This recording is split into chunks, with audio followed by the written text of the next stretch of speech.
What are the key elements in the Bush approach to Israel defending itself?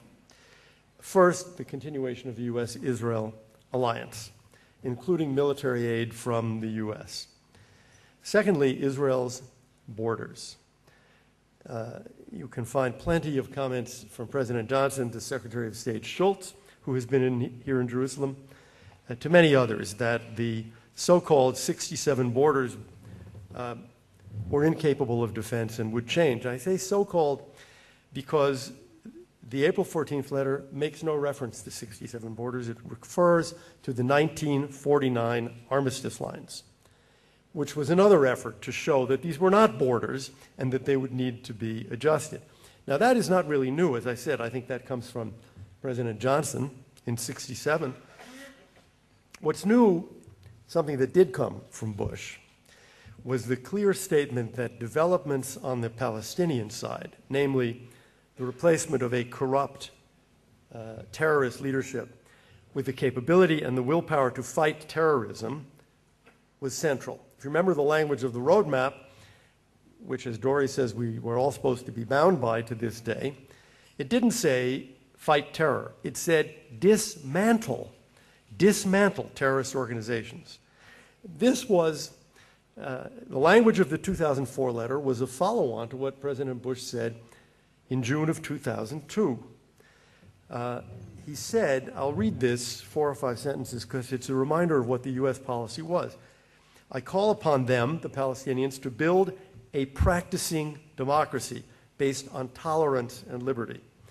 If the Palestinian people meet these goals, they will be able to reach agreement with Israel and Egypt and Jordan, very interesting in the 2002 speech, and Egypt and Jordan, on security and other arrangements for independence. And when the Palestinian people have new leaders, new institutions, and new security arrangements with their neighbors plural, the United States of America will support the creation of a Palestinian state whose borders and certain aspects of its sovereignty will be provisional until resolved as part of a final settlement in the Middle East. A Palestinian state will never be created by terror. It will be built through reform. That was new. That was a change. The understanding that peace was not going to be made as it had been made with Jordan and Egypt, because Israel and the Palestinians were more deeply intertwined.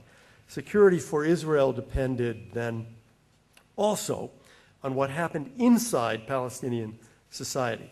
That is why we are required to be concerned about whether the PA arrests Hamas or Fatah terrorists, and whether they broadcast on Palestinian radio and TV vicious libels of Israel and Jews.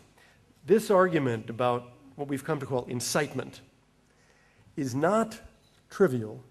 It is not marginal. Now, I've said I think the Bush policy was mostly a return to the policy of we've had since 1967. I therefore think that American policy today is a departure. It's a new and much worse policy. We see it on the question of settlements. We see it on Jerusalem. We see it, unfortunately, on the entire relationship with Israel. We saw it. We don't even have to mention the flotilla in Gaza. We saw it a few days ago in the non-proliferation conference, the NPT conference. The problem with the Obama administration has been its policy, not its explanations of policy. And I think the situation with Israel has been the exact opposite. Often the policy has been serious and admirable, and the explanations have been poor. As if somehow many in Israel were embarrassed to be staking out tough, clear, unshakable positions to defend Israeli security. Don't do that.